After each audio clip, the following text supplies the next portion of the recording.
Hey everybody, tonight we're debating is evolution evidence for God, and we're starting right now.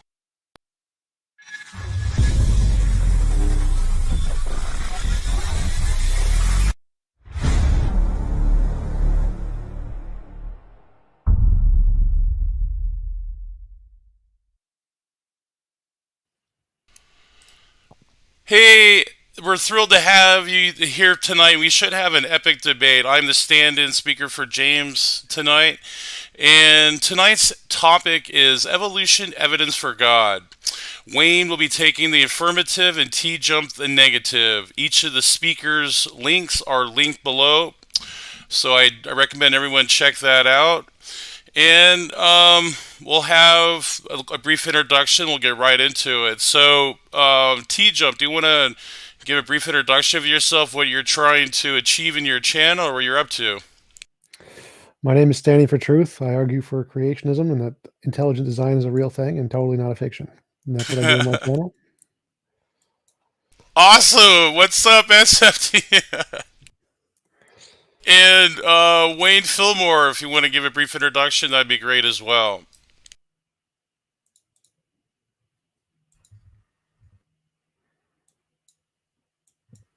Up a little laggy there. All right, can you hear me? Yeah. A little. All right, how about now? All right, perfect. So I'm Wayne. I am evolutionary creationist, not a traditional creationist in the sense. Definitely don't believe in intelligent design. That definitely doesn't work. But I'm a guest author for BioLogos. I'm good friends with Hugh Ross, RTB, that chapter.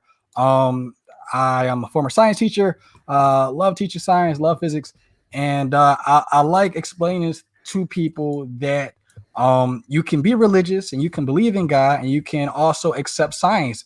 Being religious doesn't mean that you have to be stupid. So that's what I'm all about, and I'm happy to be here once again, and let's have a good discussion. Awesome. Looking forward to it, and I appreciate your introduction there. So, Wayne, you have a brief opening just to give your position for Tom, and then we'll go right into an open discussion for the rest of the time. And on your word, the floor is yours. Okay, so the topic of the discussion is evolution evidence for God, which I didn't necessarily pick, but hey, it is what it is. When it comes to evolution, people usually have two positions, right? We usually see these two arguments take place. We have the creationists who always say that evolution doesn't exist. Evolution isn't real. Only microevolution is a real process, which there is no distinction between microevolution and macroevolution. They're one and the same thing. Then you have the atheist who says that no, evolution definitely is real. Evolution definitely does exist. Therefore, God doesn't exist also, which both are pretty extreme positions. Evolution has nothing to do with God or gods or religion. Evolution is simply a process that explains how organisms have changed over time. However, there can be a philosophical framework around why evolution works the way it is. I mean, is it purposelessness, or is there a teleology behind it? And so I have the philosophical framework that God didn't just guide evolution, because evolution is still going on today. God continuously guides evolution, holds evolution together, and it is God who basically wound up the clock and let evolution play out. So us humans and also other organisms that come after us humans arrived on the scene today. Not sure how TJump is going to handle this or respond to this, but this is what I'm arguing. This is what I believe. And I will say I'm not trying to prove it in the mathematical framework of things. I do think there are evidences for it. There are arguments for it, but I wouldn't dare say I have 100% proof. I don't think anybody has 100% proof of anything outside of mathematics. So that's my position. That's what I'm arguing. And T-Jump, you had the floor.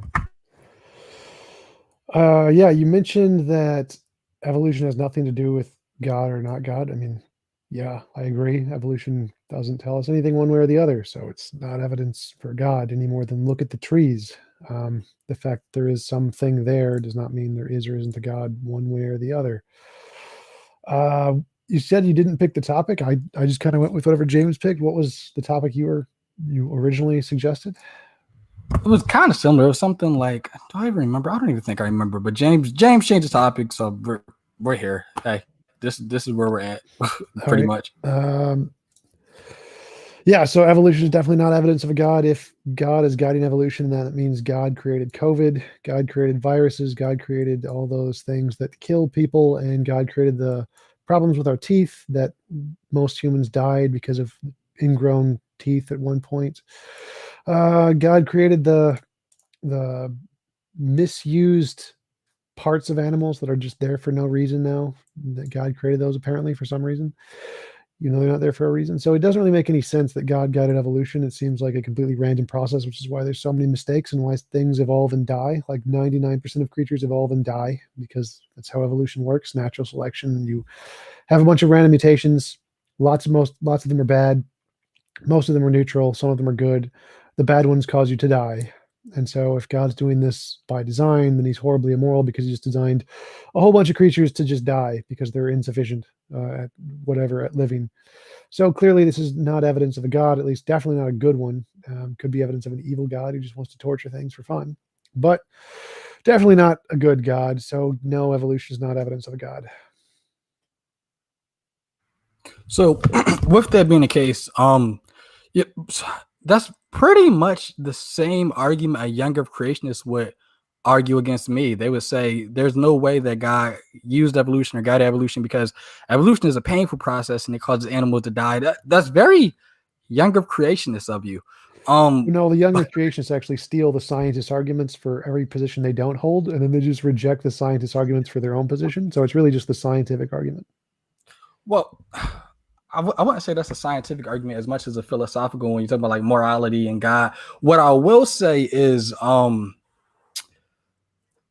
so obviously evolution isn't perfect, right? Nothing in this universe is perfect, but I will say something can be optimal. You can use evolution, which is a process that causes things to die, for the better good.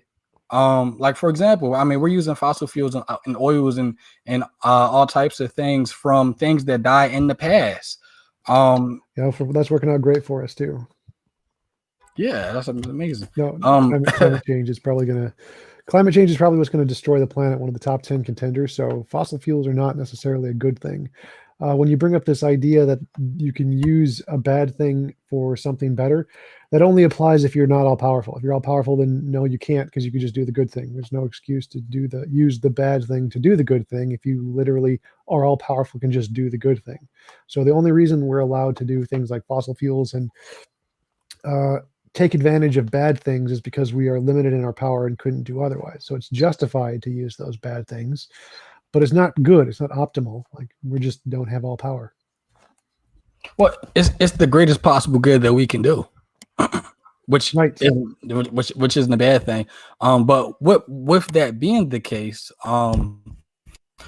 you said evolution is a random purpose. It's a random process, and people usually. Why is my email coming up? Hold on, give me 1 minute. People usually click out of this. People usually conflate randomness with therefore no purpose. That's not true. Something can be random and it can have a purpose to it. There was a colleague of Biologos. She had a computer design and she wanted the leaves on the tree to fall more naturally, more randomly, and so she purposely created this computer design, this computer program, so these leaves could randomly fall off.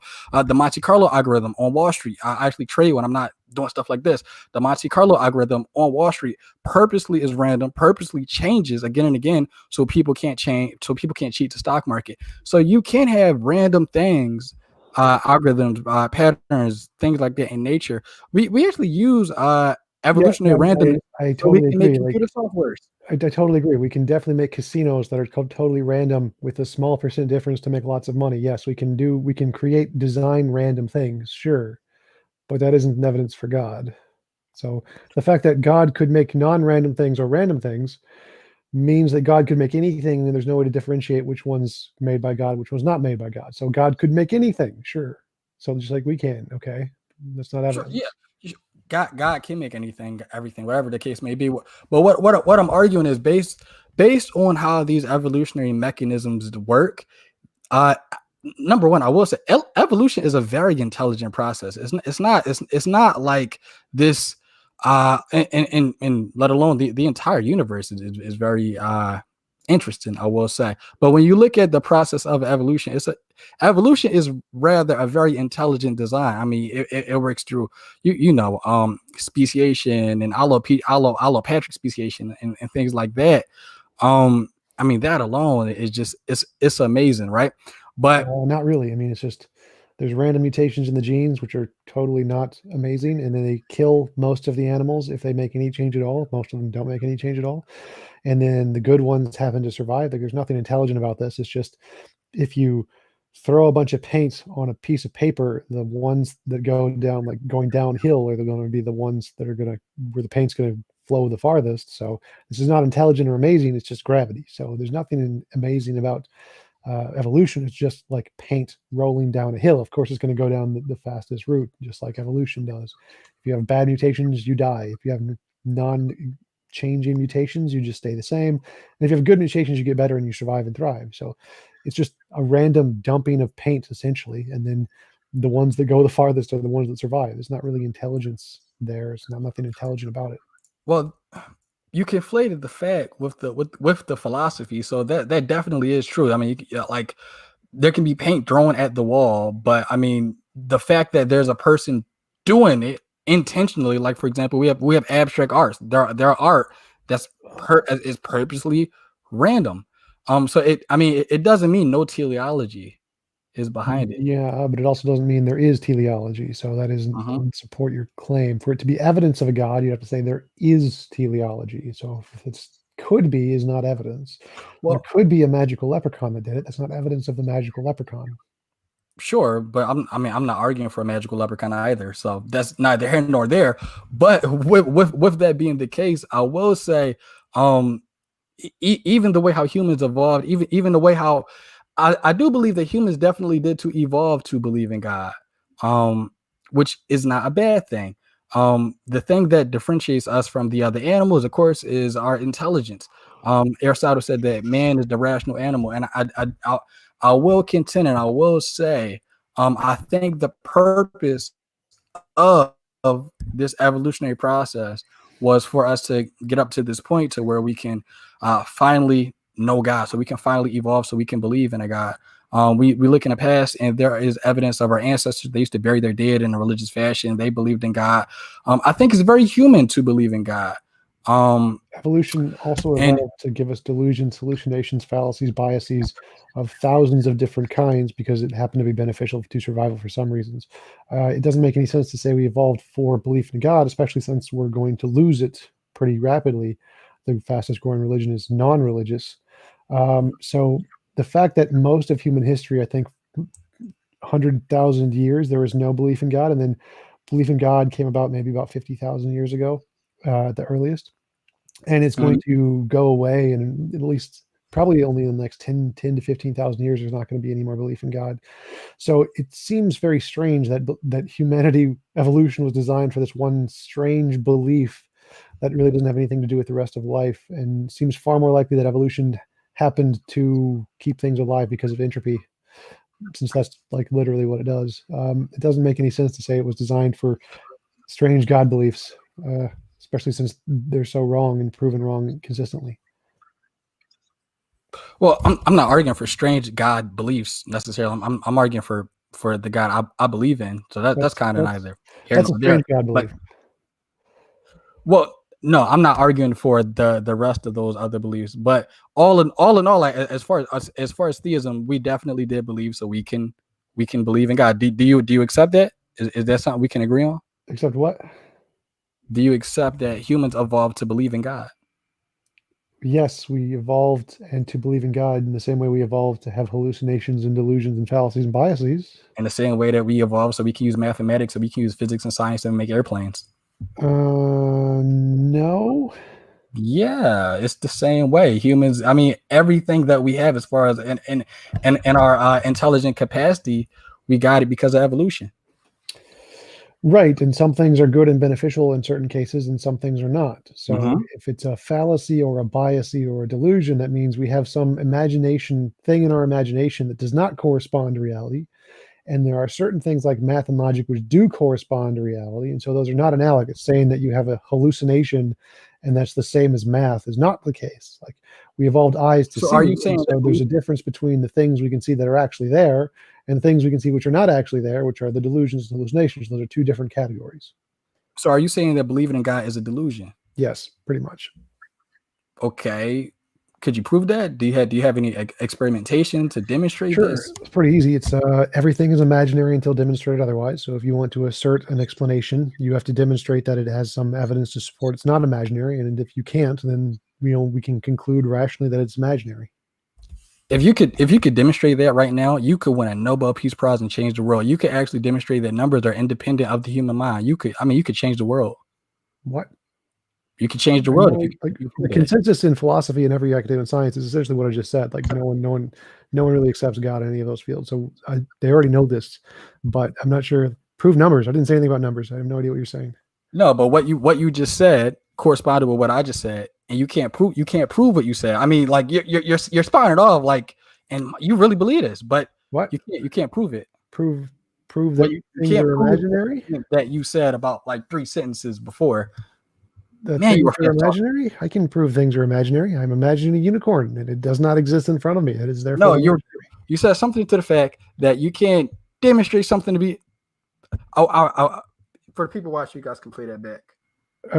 I said that things are imaginary until demonstrated otherwise. Mm-hmm. Was that it? Was that the sentence, or is it a different There you thing? go. There you go. Things are imaginary until demonstrated otherwise. Right. Not necessarily the case.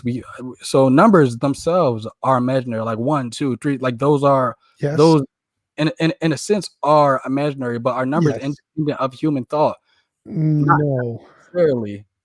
No. Numbers are just imaginary. It's math is a language invented by humans to describe reality. So reality exists independent of humans. Math doesn't. Math is just like English.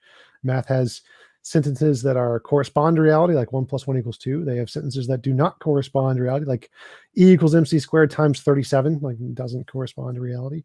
And it has sentences that are self-contradictory, like 1 + 1 = 7, and just like English. So English has sentences that correspond to reality. I am a human. It has sentences that do not correspond to reality. I am a space leprechaun. And it has sentences that are self-contradictory. I am a married bachelor. Like, it's just a language. Math doesn't inherently correspond to reality. Only some versions of math do, which is exactly why Einstein said something like, so far as math is certain, it does not apply to reality. And so far as it applies to reality, it is not certain. So no, math is just a language like English. Nothing is invented by humans. Math is a language that corresponds with reality, and so we're taking real things that we do see in reality, and we're writing them in the form of language. But just like English, yes. Yeah, just like English, but we need something first to grasp, which is reality. Reality is objective, whether you believe in it or not. Reality is objective. I agree. Reality. Whether you believe it or not. So the fact that, once again, I'm going to go back to, because we're kind of getting off a topic, but humans evolved to believe in God. Now, is it beneficial or is it not beneficial? You think it's not beneficial. Oh, I think it was definitely beneficial. It's beneficial to lots of societies. Why does that? So are delusions. Delusions are very beneficial for lots of people. Why does that mean they're true? Like evolution, evolution evolved to have us have lots of different biases and fallacies and illusion, type 1 and type 2 errors. Like a type 1 and type 2 errors, like if we hear a rustle in the grass and we think it's a lion, we run away. And so if it was a lion, we survive. But if we hear a rustle in the grass, it's like, that's probably the wind. But if it was a lion, we die. And so the people who think it's a lion and run away survive, even if it was just the wind. So we have this delusion to think there's agency in things, even when there's not, because it was beneficial to survival. That is a delusion. It is wrong. It is not correspondent to reality, but it does lead to survivability. So the fact that assuming that it was beneficial, just because it was beneficial, therefore it's true, is obviously false. There are lots of false things that are beneficial. Sure, I'm agreeing with you. I mean, that's evolutionary psychology. Sure, but that doesn't mean that God itself is a delusion. And that's something that I hear a lot from a lot of people, not just yourself, but with that being the case, right? So you're saying that why? So you're saying that belief in God is a delusion. That is a new one. I will say the only way we would ever necessarily know if God exists is if this God somehow revealed itself to people, which that's a whole nother debate. But that's why I'm a Christian. I'm a Christian because I believe God did reveal himself to people, one through nature and two through the person of Jesus Christ. But when you look at the universe, well, not just the, when you look at evolution has a lot of characteristics that are, well, before I even go into that, I'm going to go into this, which is going to seem like it doesn't relate, but it does. Do you know how to analyze crime scenes, TJump? How to analyze crime scenes? Somewhat, not well. Okay, not well. Okay, so you live in a house or apartment or whatever the case may be. You have a room, so I have a box. I live in a cardboard box. Wow. Sounds sexy, but so you live in a cardboard box. All right, so I'm going to say Praise has a room, and we could probably go in his room and we can tell a lot of things about Praise, about the things he probably has in his room. We can look around the room and we can see what Praise is like. That pink rabbit is very telling. Praise, like we can tell, like strange fetishes there. Wow. So we can look around the room and we can see what Praise is like. We can see what makes him tick. We can see, Praise likes to read his Bible. Maybe Praise. Are you a gun owner? Are you a gun owner, Praise? Absolutely. I kind of knew that. So you're probably from the South. Pretty much Oklahoma Central, yeah. Yep. So you can look in his room and you can tell characteristics about this person from things inside the box, which that's an actual real detective game, inside the box. So when we look at evolution, there are certain things we can look at evolution that could tell us about nature, or it could necessarily tell us about this God, if you want to go down that road. Now, my belief is that, like what? Well, it's very eerie to me how some Christians, they believe the universe was made through long epochs of time, 7 epochs of time. And evolution works in this epoch stage as well, where evolution works over millions of years, long epochs. The universe was created over long epochs. And what do you know? There's obviously creation stories, multiple creation stories. Well, you said that there's something in DNA that we can see that's like a room. And if we look at the room, we can make inferences about the person who lives in the room. Not in DNA. I'm talking about just evolution itself. That's more like intelligence. Yeah, okay. So in evolution itself, what is it about evolution that are the things in the room that we can see? Well, evolution works over these long periods of time. And so 13.8 billion years to create the universe, 4 billion years to create the planet. What else? That's not evolution. That's just cosmology. So no. But I'm zooming out and looking at the bigger picture. So looking at the bigger picture of things, it seems like if whatever creative force you're talking about, whether it's God or whatever the case may be, this creative force, it seems to work over long epochs of time. Now I'm relating that to, oh wow, there are also creation stories in theistic belief where God or gods create the universe over long epochs of time, and it's not proof, but it's telling. Evidence can point in a certain direction, and so I'm saying the evidence points to, wow, this. Wait, so you're saying that there are stories that say God created things a long time ago, and the universe is really old. Therefore, that's evidence that the God is real. No, when you say evidence, are you positing that evidence proves something? No, evidence is just something that shows one, or that indicates a belief is more likely true than false. Doesn't mean prove. So what I'm saying is, this is evidence that these creation and they're mythos, right? They're mythos. So your evidence is that there are stories that the world is really old, and the world is really old. Therefore, that's evidence the stories are true. No. So what I'm saying is, there are stories that God works in long periods of time, long stages. And when we independently look out at the universe and we see how old the universe is, because the universe definitely isn't 5,000, 6,000 years old. The universe is older than that. It seems like the characteristics match, right, this God. in the same way that when I look into Praise's room, he has a gun, he has a Bible. So I'm looking and I'm like, oh, this guy is probably from Oklahoma. Okay, so let's say we're reading Harry Potter and it describes King's Cross Station, the train station, and it says, well, there's this many beams, and there's these kinds of trains, etc. And if we go, like, oh, look, there's King's Cross Station. It has all those things are exactly true. Does that mean Harry Potter is true? Is that evidence that Harry Potter is true? No, but we also know that J.K. Rowling didn't write Harry Well, Potter. we can just pretend we picked up a Harry Potter book. We've never seen it before, and it's just there on the ground. We don't know who wrote it or whatever. And we read it, it's like all blocked out except for like certain parts like magic and stuff. And it says, here are the description of King's Cross Station. So we go to King's Cross Station and, oh, look, the description is right. Is that evidence that Harry Potter is true?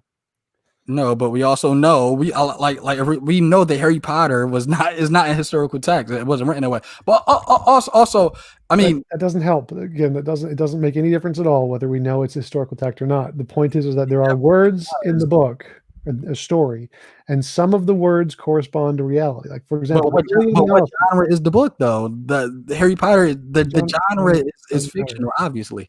Genre doesn't matter. So we have books. It definitely does matter. I can literally just give you copies of historical documents from ancient Rome where they give you the actual descriptions of the cities, and they have these legends involved where there's the Romulus and Remus, which is the foundation of Rome. So every historical document in history includes myths and legends and miracles and magics up until recent history. So we can pick any historical document you want.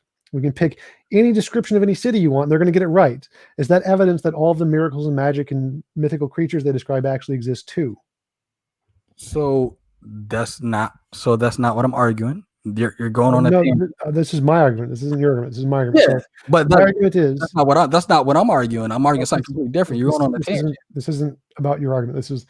I'm trying to understand an epistemological question here. So we have historical documents. Historical documents do accurately describe lots of things like cities and battles and emperors and people in charge and tax violations, all kinds of stuff. They have lots and lots and lots of correct historical facts that can be verified. Mm-hmm. And they have things like Cyclopses and mermaids and Hercules and Romulus and Remus. Is the fact that they got some of the historical facts correct evidence of Romulus and Remus? It could be, but we also need evidence of Romulus and Remus's existence. So yes, I totally agree. That's a great argument. So the fact that the books say there's this God that created the universe really old time ago, and their own universe is really old, that's not evidence of the God unless you can give independent evidence of the God. Well, the independent evidence of that God, that's why I'm a Christian. But we're not here to talk about that. I'm so, you know, how can you independently get observational evidence of a hypernatural being? It's pretty easy. You just novel testable predictions. Like, for example, you could say, I believe in this super hypernatural being, as you put it, and if I pray to this hypernatural being, he will generate a gold brick in front of me. We pray, gold brick appears. There's evidence of the hypernatural being. Or I was talking to a Hare Krishna a few days ago, and they have the example of, if you say the Hare Krishna verse, whatever it's called, you can speak to animals and convince them to stop and move and whatever. So if you could say the Hare Krishna verse, and if you believe in this Hare Krishna God, if you could actually then talk to animals and make them do stuff, that would be good evidence of this super hypernatural being there. So any testable predictions would work. Sure, but what if the characteristics of that God doesn't work that way? What if that God just doesn't care about you praying? Then what? You could, that's up to you. So you would have to say, like, you have this hypothesis, you believe there is this hypernatural being, and so you have to find a way to show this being exists outside of your imagination, not just in your imagination. If your God can't do that, well, then we have no reason to believe it's not imaginary, and we can conclude your God's imaginary. Well, and that's why we're having this discussion. So I'm laying out my evidence, and well, yeah. So the evidence you laid out so far was just people make up stories that the universe is old. The universe is old, therefore the stories are likely correct. That was your argument. No. So my argument is that these creation texts talk about the characteristics of this God they enjoy creating over long periods of time. The universe and a majority of the things in it were created over a long period of time. And it's very coincidental how Genesis account and other accounts talk about God creating over long epochs. The universe was we find out that how is that not literally what I just said? So what I said was there are stories that the universe is old. right? Mhm. And the universe is actually old. So the stories are correct that the universe is old. We found out that the universe was old. That's what Right. I'm saying. We now we have the evidence. And what I'm saying is that, so it would be in the same category as the Greek philosophers. They first theorized about atoms. If you didn't know, so Greek philosophers first theorized about atoms, and then thousands of years after Greek philosophers are discussing and debating about atoms in their robes, thousands of years later, now we find out that atoms actually do exist. Thousands of years prior to us independently finding out that the universe is epochs of years old, the philosophers and theologians, they already were arguing these things in their robes. So that's Okay, what's the alternative there? So let's say you're a pygmy in the pygmy tribe of Malaysia or whatever, and you're going to come up with a story about what created the universe. Like, are you going to say it was created 5 minutes ago? Like you were just popped into existence? Or are you going to say, I've been alive. I have these parents and they have their parents. And there's this old tribe leader and he's really old. And he talks about his parents. Maybe this goes back a little ways. Probably it's a pretty old earth. That's maybe that's how it was. Like, so there's not really a lot of options here. Either it was created really soon ago, like what the Bible and Abrahamic books say, or it was created really long ago, like what Hinduism says.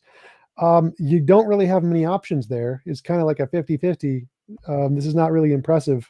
Many religions predicted young, many religions predicted old. Some of them are going to be right. Yeah, so the teleology of their argument, it's not just that the universe is old, that's it, but they're attributing a god to this old universe, and this guy enjoys creating over long periods of time. But that is one of the evidence I lay out. And I think it's convincing. You cannot think it's convincing, obviously, but I think it's one evidence that is convincing and it is compelling. But also the fact that, like I said, why is that compelling? Like, for example, if we said like the most accurate religion on the age of the earth is Hinduism. Hinduism said the earth is 4.5 billion years old. They were about close. They were the closest one of any religions. That isn't. I mean, do you think that's evidence Hinduism is true? That's one evidence in his favor. Okay. Yeah. You should convert to Hinduism then. Sure. Yeah. But no, that's one evidence in the favor. Okay, so now we have some more pieces of evidence that we need to lay out. And I mean, that's pretty much it. So obviously in this conversation, like, you're not going to lead this conversation and be an evangelical Christian praising Jesus. Obviously not. But if you brought evidence, I would. Like, if you actually had real evidence, sure. I mean, dowdy, like religious conversions take time, take years sometimes. So because there's many evidence of a God. If there was, it'd be real queasy. Like, well, no, I said, if I believed in a God and I said God was real, and I can convince you really easily, all you got to do is pray to the God, say these magic words, and the gold brick appears in front of you every single time. You would be pretty convinced the God is real. Yeah, but that's not how. If there is a God, that's not how that God works. Right. So there's no way to differentiate your God from imagination because there's no evidence. That's kind of the point. Like, if there was evidence, it'd be really easy to convert people. You just give them the evidence, just like you can give them the evidence the world is round. Convince most people really quickly. Well, there's different kinds of evidence too. So like, there's abstract evidence and then there's concrete evidence. That's why we're talking about these arguments. There's only one kind of evidence, and that's the evidence that indicates the truth of a proposition over its falsehood. So there's not multiple kinds of evidence there. Which can be given in the propositional argument. So some things are not observational, they're philosophical. Some things are mathematical. There are different types of there are different types of truths in the world. There's mathematical truth. There's there's the stuff in our head and the stuff in the reality independent of our head. Those are the two kinds. So if you're just saying about mathematical truth, yes, you can show that with purely propositional logic, but you cannot use propositional logic to conclude something exists outside of your imagination in reality. That you it has to actually exist. I'm agreeing with you. It has to actually exist in reality, in the real world. No. So you can't use propositional logic to show something does exist in the real world. You can't. That's not reasonable. Propositional logic cannot be evidence that something exists independent of your imagination in the world. Like, you can't use logic to conclude apples exist. You need empirical evidence that apples exist. Yeah, but apples are a concrete thing. They're not an abstract thing. They're concrete. Right. You're not understanding what I'm saying. So with abstract things, right, you have to argue up to them. With concrete things, you argue down to them. It's abduction and deduction. No. So deduction and induction, but abduction is just affirming the consequent. Abduction is literally a fallacy. It's just affirming the consequent, so it doesn't work. But just try to make this as simple as possible. There's stuff in your imagination and there's stuff in reality. And you need some kind of evidence to differentiate between the two. If you think like numbers are in your imagination, well, then all you need is imaginary evidence. Like you can say 1 + 1 = 2. Okay, that's fine. That's perfectly good to justify numbers. But if you want to say that something exists in the world in reality, independent of your imagination, you can't just use your imagination as evidence. You need to reference something in the world. So if I said apples exist, no philosophical argument is ever going to justify apples existing because I'm claiming they exist outside of my imagination. And it doesn't matter if I'm apples or unicorns, or if I say there is a platonic abstract object that exists outside of my imagination, no propositional logic is going to justify that. You need some evidence outside of your imagination. I'm agreeing with you. You're preaching to the choir. I'm agreeing with you. Okay, well, that would apply to God too. So until you can provide some kind of empirical verification, there's no evidence of the God.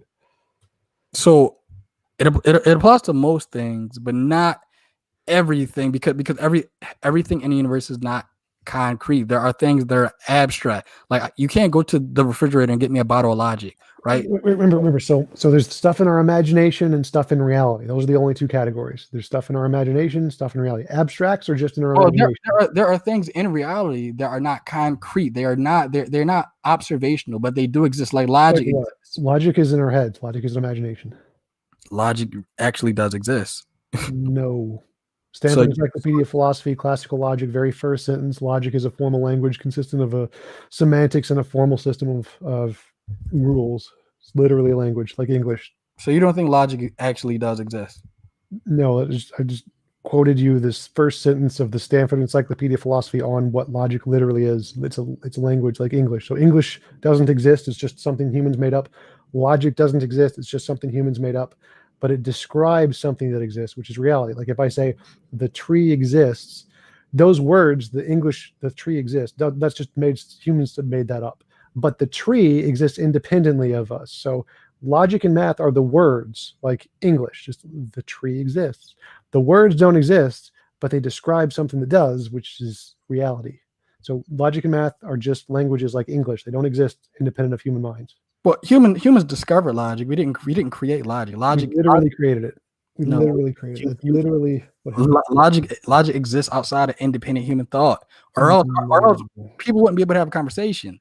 No, you can have a conversation just fine with logic. Like again, there's multiple logics. So there's not just one logic. There's lots of different logics. Like there's different languages.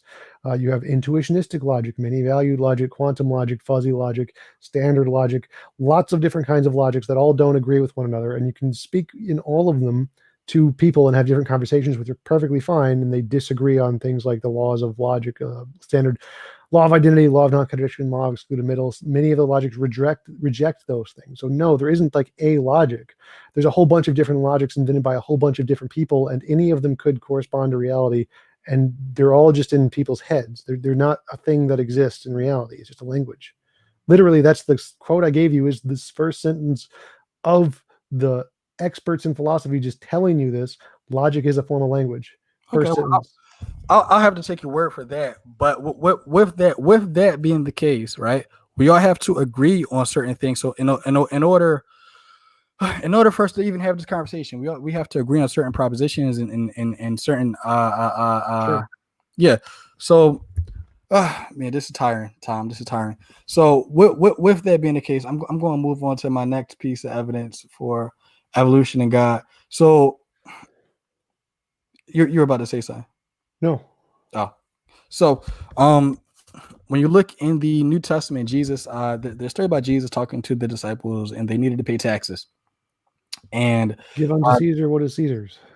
No, that's not where I'm going. Okay. So then they needed money to pay taxes, and so Jesus says, "Go to the lake and go fish. Go put your fishing rod over the boat, and you're going to find a fish." And then you'll be able to pay your taxes. So they're like, I don't know what he's talking about. Let's look for this fish. Let's go see. So they go to get into the boat, they get into the lake. I think they're in not the Sea of Galilee. They're in some lake. So they go, they take their fishing rod, they pull the fish up out the lake, and there's a coin in its mouth. Now, think about how more than likely that fish just didn't pop out of nowhere. I mean, it could have, but that's really unlikely. That's not how reality works. Things don't just pop into existence.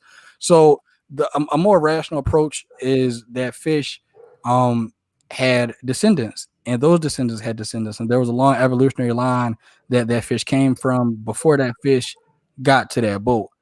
And so that's what I mean when I say it seems like God likes to enjoy creating things or interacting with creation over long epochs of time. What does that have to do with the story of the coin? You weren't listening, Tom.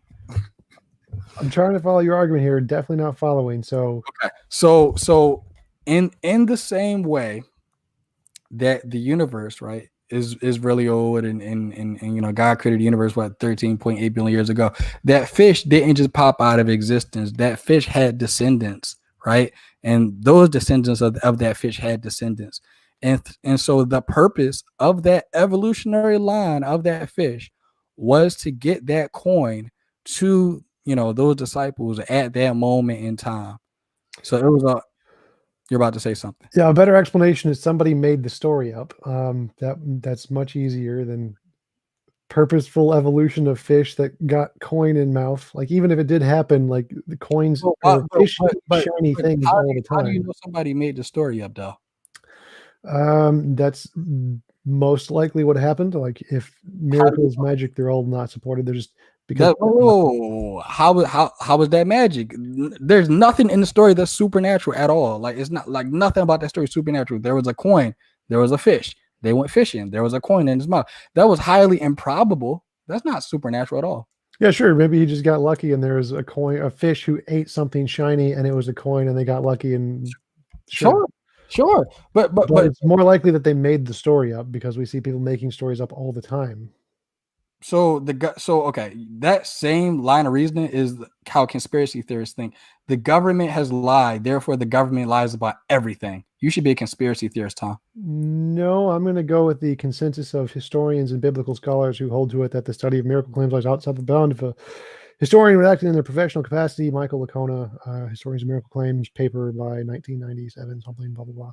So the consensus in history is that any of those kinds of claims are most likely just made up and added later. I think so. That's not a miracle claim. There's nothing miraculous about. I didn't say miracle claims. So those kinds of claims are just not supported in history. So most of those kinds of stories are just made up, like the stories of Hercules. Hercules isn't miraculous in any way. There's just spectacular stories of him killing a bull or whatever, a big bull, a really big one. Like that's not miraculous, but it's probably made up. Sure, but I'm not talking about Hercules. Yes, you're talking about a different story where something very strange happened that is most likely just made up by a bunch of people in a book. Sure, I mean, it probably was made up, but we don't have any reason to believe it was. Except the fact that it's not reasonable to believe. That's pretty good evidence that it's made up. I mean, what's better is somebody could say, I don't know if it did necessarily happen. But that's not even what I'm arguing. I'm arguing is based off of that account, based off of that story. It just seems very coincidental to me how this fish over long periods of time it was used for this purpose, and the universe itself was made over long periods of time, which I believe was for the benefit and purpose of us humans. So God created billions and billions of fish over 13 or however many billions of years so that one particular fish would eat a coin and then give the coin to the apostles so they could pay their taxes, when he could have just like given them a coin, like just snapped his fingers and done it. No, but he created billions of fish, caused them to die miserable deaths where they suffered and got eaten by sharks. And all of that was so that this one fish could have this one coin and give it to the apostles so they could pay their taxes. Well, yeah, that one fish had its particular purpose, but other fish and other humans and other organisms, they all have their own purpose.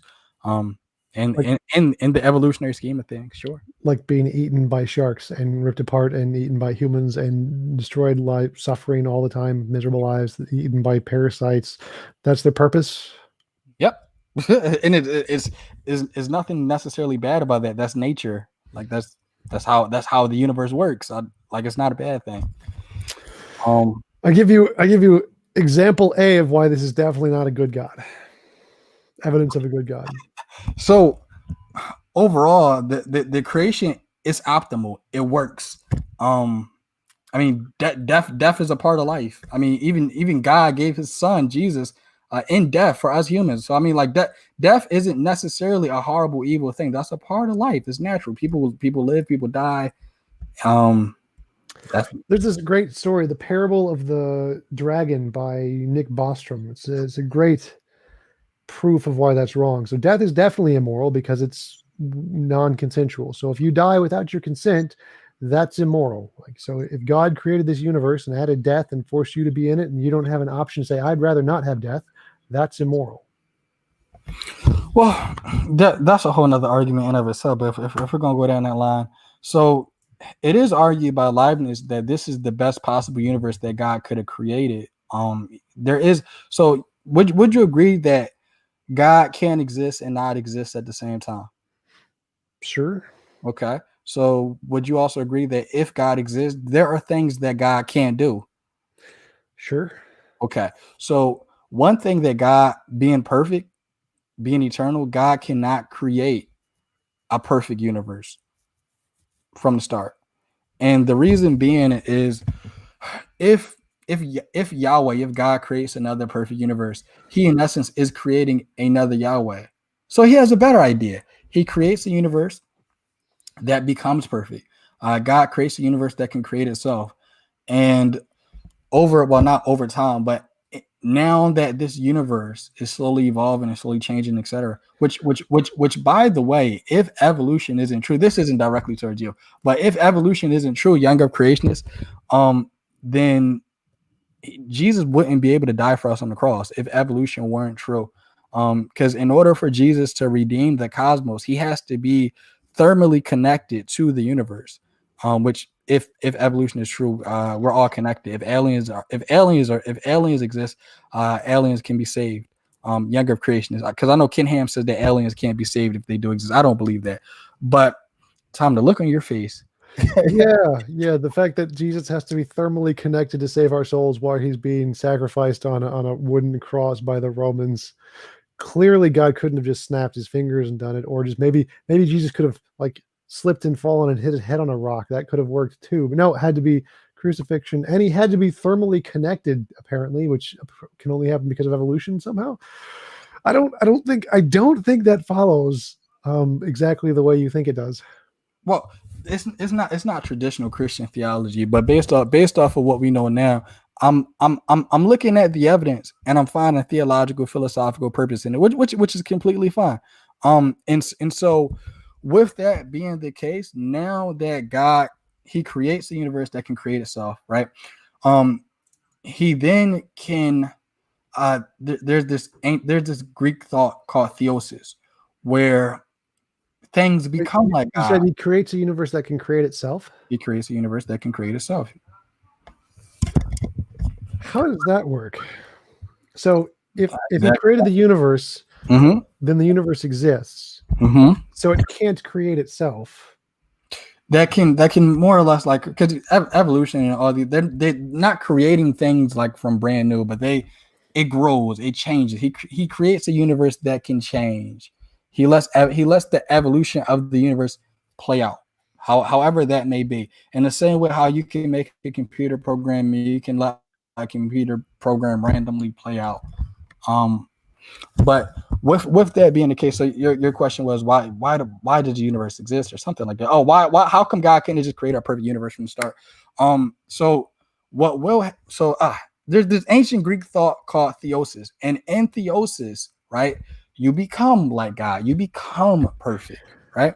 And so one day the universe will be perfect. One day God will redeem the cosmos unto Himself. So He couldn't create a perfect universe. You can't create an eternal thing, a perfect thing, because then He would have to create another God. He can't create another Yahweh. He's unique. So what He does something better.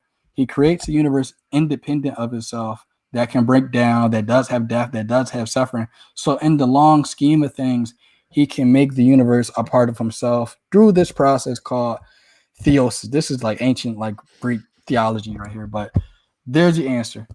Okay, so could God have given each person their own universe and they each have free will in their own universe? I have no idea. I don't know. So God created one universe with trillions of planets, right? Mm-hmm. And he's all powerful, so he can create a universe with trillions of planets, right? Mm-hmm. So he could have like given each of us a planet, right? But sure, let's say that. Sure, maybe. I don't know. I don't know. Where are you going with this? So if he could have given each of us a planet where we can't be forced to do anything, or we can't be forced to do anything we don't consent to, that would be a morally better world than the one we live in. But he didn't do it. So obviously either he's immoral or incompetent. Well, like I said, there are things that God can't do. And Leibniz' argument is that this universe is the best possible universe that we could have lived in. Yes, I'm familiar with Leibniz's best of all possible worlds, and it's completely insane. But so clearly God could have done some things differently. Like he could have stopped that one tornado or hurricanes. Sure. And that would have made the world morally better, but he didn't. So he's obviously not moral. Sure. But in the long scheme of things, in the evolutionary process of things, let's say God does stop that one tornado, back in time. It could be that if God stopped one particular thing from happening in the timeline, who knows? Maybe Jesus would have never died on the cross for us. Maybe you might not have been born. Who knows? I think the reason why things happen the way they do is because that's the way it had to be. Now, there isn't any way we can actually test this, but this is philosophy. So there's no way anything could ever be different. It's exactly the way it's the only way it could be. No, things could have been different, but the timeline of reality that me and you both live in, this is the best possible timeline we could have been in, or else God would have done things differently. So it's impossible for God to have done anything differently. It's not impossible, but this is the best way, or else it wouldn't have played out in the grand scheme of way, in the grand scheme that God wanted things to play out. So whatever that may be. Okay, so if this is the way God wanted it to play out, and God wanted Hitler to kill millions of Jews, God is immoral. I don't think God is immoral, and I also don't think God wanted necessarily Hitler to kill millions of Jews. But in the same way that sharks kill their prey and all these other horrible things happen in nature, it's more or less, think of it as like it's a means to an end, pretty much. That's a pretty the means to an end argument is used a lot by Stalin. But so God drowned millions of babies, but that was a means to an end. That's not immoral. Are you referring to the flood story? Yes. I don't believe the flood happened, but I mean, sure, let's go with that. I mean, okay, flood didn't happen. Sodom and Gomorrah, did that happen? Yeah, I think that happened. Sure. God killed millions of babies in Sodom and Gomorrah, or probably not millions, probably thousands of babies in Sodom and Gomorrah, and that was for a purpose. So that's moral. Depending on what their purpose was. What does the purpose matter? Like if your purpose is to save humanity and you kill millions of babies, is that moral? Yes, I think it is. Or else we all wouldn't be here. We would all be dead. Yeah, so that's the least immoral thing you could do. Like if you were powerful, you could just save everyone and not kill the babies. That would be the moral thing to do. But killing the babies to save everybody else would be the least immoral thing you could do. So, but it's not moral. Sure, but in a world where we have laws of physics and laws of decay and things like that, I don't think it's I don't think it's immoral for God to allow the laws of physics to play out. And I don't think it's immoral for God to, let's go with that line of reason. That's the least moral thing that God could do. So I mean, either way, I don't have a problem with it. I mean, like I said, that's life. So if God did the least immoral thing he could do, that still means he's immoral, because that's the least immoral thing out of the realm of possibilities. And I wouldn't think that's immoral. that's the least immoral thing you can do, but that's the best possible justice that you can do as well. Sure, but that means that it's immoral. No, it's not immoral because you're doing the best that you can do. That's the best choice out of the realm of the possibilities. Best choice is to destroy cities with thousands of babies, and that's not immoral. Depending on the reasoning. Okay, if you think that works. In the same sense where God forbid, let's say you had a little like Taliban child in your cardboard box with a bomb strapped to his chest. I mean, it would be the least moral thing to do, sadly, is to take out that child with the bomb on his chest. Or we could just not kill the child at all, and like you and the Taliban child could be blown to smithereens. I mean that. No, the moral thing to do would just be to disarm the bomb and save the child and not blow it up. Sure you can. If I'm all powerful, I can do it. Not a problem. I don't even need to be all powerful. I just need a bomb diffuser. I can do it. So the fact that you think an all powerful God couldn't do that, couldn't diffuse the bomb and save us both, means your God is very strange, very silly that he's all powerful, but he couldn't diffuse the bomb and save the child and the person. But we can. So if we can do it, there are things. Speaking of that, I will say, like I said before, there are things that God can't do, and so with God creating the laws of nature, He's made a covenant with those laws. So, maybe there isn't anything in the laws of nature that will allow God to do that at that moment. Okay, so God can't defuse the bomb, but we can defuse the bomb, so we're more powerful than God. Maybe at that moment, God can't, put anything in the system to defuse the bomb. But we can, so we're more powerful than God. Well, I mean, if you get to it in time, but sure, God could defuse the bomb. But I mean, I'm not talking about God. I'm talking about you, a Taliban child with a bomb strapped to his chest, and police officers or FBI agents, whoever, bomb diffusers. I mean, the best possible thing. Maybe if we can get back on topic, that'd be great. Oh, so with that, what is the topic? Oh yeah, the evolution thing. So, man, we went on a long tangent. Praise, how much time do we have, by the way? Another 10 to 20 minutes. If you guys want to end it short, we could go to super chats, but we don't have many though, so it's up to how you guys want to do that. Okay. I'm happy to go to super chats. Let me see. So is it, Wayne, do you have any finishing comment or conclusion or TJump, either one of you guys? Not really. Well, I'm looking at the comments. Somebody said God created the bomb. Huh?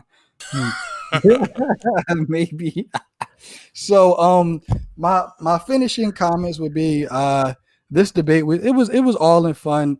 I honestly chose to do this debate because, like I said, I always see Christians arguing against evolution and atheists using evolution as like a backpedal against God. So I figured we do something different because I'm tired of seeing Kent Hovind on here. And I'm also tired of seeing evangelical fundamentalists on here. So I said, let me just come out here and do something different. I'm not the best debater in the world, but hey, might as well give it a shot. But I definitely do think there are good evidences. There are good reasons to believe in God. And I will say, if somebody is out there struggling with their faith when it comes to evolution has nothing to do with a God or gods at all. Evolution is simply a scientific explanation to explain how things change. And whether a god or gods or deities or anything has anything to do with that, you can come to your own conclusion on that. But Young Earth creationism has made more atheists than any scientist or atheist can ever do. And I will fight Young Earth creationism tooth and nail. So, but it's been an honor to be here and talk with you guys, and maybe we can do it again. Yeah, you should debate Young Earth creationists next time. That would be entertaining. Yeah. Appreciate that conclusion there, Wayne Philmore. So we got a couple super chats, and you guys feel free to jump on in. Let's see here. Our first super chat is from Stupid Horror Energy. For $10, thank you, I'm not going to call her that name, SWE. And she says, evolution can result in some genes in a fetus to become female, so that a lot of her eggs will be defective. Some genes want to protect chromosomes from damage, while others want to break them. If you guys want to respond to that, go ahead. Is that a question, or was that just like her just stating a science fact? Yeah, I think that's just a comment. Yeah. We'll just go to the next one. Let's see. This is from the Crawdaddy 029 for $5. Thank you for your super chat. TJump, while on your side for this debate, just because something has not been proven does not mean it's imaginary. OJ wasn't proven to kill the ex. Uh, Law isn't proof in the scientific sense. So if you can't show, if you don't have evidence something happened outside of your imagination, then yes, it's reasonable to conclude it's imaginary until you can actually show it exists outside of your imagination. Thank you for your response. And this is another super chat from Stupid Blank Energy for $5. And she says cancer arises and spreads by Darwinian process of mutation selection. Why would an omnipotent God create through such much pain and suffering? So I guess that's directed at you, Wayne, if you want to answer that. So yes, there are a lot of things in this world, especially with evolution, that results in pain and suffering. I mean, just because of the laws of physics, right? Somebody jumps out of a window and gravity pulls them down, and they die. So I mean, in the same way, that's just the result of living in a world where we have physics. And evolution is a process that obviously it works through laws of physics, laws of decay, and you know why are there things like cancer? Sure, cancer is bad. The viruses, diseases are necessarily they're bad, but in the long run of things, God uses this process of evolution, like I said before, so that Jesus can be connected to us, so that Jesus can be born of a human, so that all life form and other organisms can all be related. So it's kind of like a double-edged sword. It's bittersweet in a sense. And so, yes, those things are terrible, and I'm not negating that, but there can even be good out of that. And so, the way I see it, I think God uses evolution and the laws of physics in the bigger picture to bring people to Himself, to redeem the cosmos unto Himself, and for His bigger plan. Great response. You want to respond to that, T-Jump? What was the question? Why is there so much suffering? Why would an omnipotent God allow so much suffering through the Darwinian mutation, selection, etc.? Because he's evil and likes to cause suffering. So this one is from Caleb for $2. Thank you for your super chat. He might be a little trolling here a little bit, but T-Jump, why you scared to debate praise? Oh! Because I don't want any more my brain cells to be lost. I'm like, Well, actually, this Thursday that's going to happen, I believe, as far as I know. James set it up. I know. oh, is that the 2v2 with Skylar? Yep, yep. I'm going to bring it, buddy. I'm just saying. So Not done, this babies. Sunflower for $5. Thank you for your super chat. Let it be known that today several atheists were triggered upon being informed that that first world non-religious birth rates are at catastrophic lows. So I'm guessing that's probably directed at T-Jump, but you both can respond to that if you want. Actually, birth rates for pretty much every society is going down. Even Islamic birth rates are down by, I think, 8 or 9% since the past like 10 or 15 years. So everyone's birth rates goes down when technology goes up. It's just a fact of reality. Like if you have higher survivability rates for children, then you don't need to have 20 kids and hope that 5 of them survive. So when technology goes up and you're guaranteed that your child is going to survive for the most part, you don't need to have as many kids. It doesn't leads to less birth rates. It's true everywhere in the world. Thank you for your response. So this is the last super chat we have tonight, which is amazing. We usually have a lot more. But it's from Experiments in Prebiotic Chemistry for $20. Thank you for your super chat. Just wanted everyone to know an artificial photosynthetic cell has been created in the lab by man. But wait! I thought that life could only rise from a supernatural cause. Haha. I guess that's a comment, but you guys can respond to that if you want. Photosynthesis is the process of converting light to energy. That doesn't mean life. So the fact that we created an artificial photosynthetic cell doesn't mean we created a living cell. It's not quite the same thing. Yeah, and also, like, I will say that anything we do in the lab, obviously, we're recreating the same environmental pressures and conditions. And if we were to recreate any type of biological life in the lab, then it would be synonymous with actual life being created in the prebiotic Earth or the ancient Earth. It wouldn't, but it wouldn't necessarily have anything to do with a God necessarily. That's outside of the realm of science. It's irrelevant. Gotcha. So that concludes the super chats right now. I think we're probably going to shut her down here in the next minute or so if no one gives any more super chats. Is there anything you guys want to end with? Any remarks about the debate? Do you have anything coming up, or do you just want to shut her down? It's up to you guys. Sounds good to me. I'm gonna get some food. Yeah. So debate was pretty fun, or discussion was pretty fun at either one. But with that being the case, I'll go back to TJump's point he made. He said until you said something about until you can prove anything is imaginary or something. TJump, what did you say? Imaginary until demonstrated otherwise. It's imaginary until demonstrated otherwise. I think the person who brought up the thing about OJ, I think that was funny, but also pretty accurate.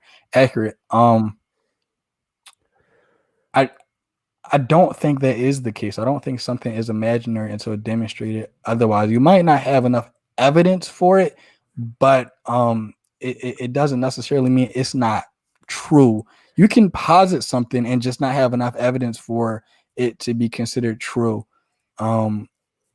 So I do think the God hypothesis, I don't think people will ever be able to necessarily prove that God exists, except for in a Christian worldview. But I think the better argument should be a position may be weak until you bring further evidence for it, but that doesn't mean it didn't happen or it's not true. So thank you very much. There's waiting for that concluding remark on the debate, but you have actually a question that came in. So for Wayne, this is from Pepper Talks. How do you decide which stories are factual and which are fictional? So I go based on how the ancient authors interpreted the Bible. So you do, when you do Semitic studies, you find out what the authors believed about different things, and also the language. So I'll give you an example. At the Adam and Eve account, in your American Bible, there are certain things in the language that it doesn't have. So Adam in the Hebrew, it can mean a man or it can mean the humans, ha-adam. Now, my name is not the Wayne. My name is Wayne. So a lot of times in the Genesis account, you have the man, ha-adam. So Adam isn't necessarily a name. Then you look at things like, for example, in the book of Job. I don't think the book of Job is historical, but we have these sentences again and again where it says, and I alone have escaped to tell you, and I alone have escaped to tell you. You see this in Genesis too. And then God said, let there be light. When you see repeating sentences like that over and over again, that usually means in ancient Hebrew, it's a poem. So it depends on what the ancient authors thought. You want to look at the language, and you want to look at the culture to see what they believed about the stories or not, or how would an ancient person communicate something allegorical to their audience. I don't care what a 21st century younger creationist or 21st century evangelical thinks. I care about what the first century authors believed about the text. So if they believed it was true, would you believe it? They probably did believe it was true, but not in the same way we believe it's true. No, like if the ancient authors thought the story was true, and you can show that by the way they wrote it, would you believe that it was true because they thought it was true? Sure, I would believe it's true, and I do. So I believe the Genesis story is true, but not in the same way people today. So like Genesis is a mythos. It's an allegory. It's supposed to relate how people are separated from God because of our sin. I think that's true. Awesome. So I think that's probably going to end it here. Unless anyone has any last questions they want to ask real quick, and we'll probably shut her down here. I guess not. Okay, so I appreciate everyone engaging in the chat tonight for all your super chats and our interlocutors. Oh, we just got a super chat from Dave Garr. Nice work tonight, everyone, including praise. I enjoy. Well, thank you, Dave. That was a nice compliment there. Appreciate that. We also appreciate your super chat. You guys want to respond to that, or? Thanks. So, yeah, we're going to shut her down now. Keep sifting the reasonable from the unreasonable.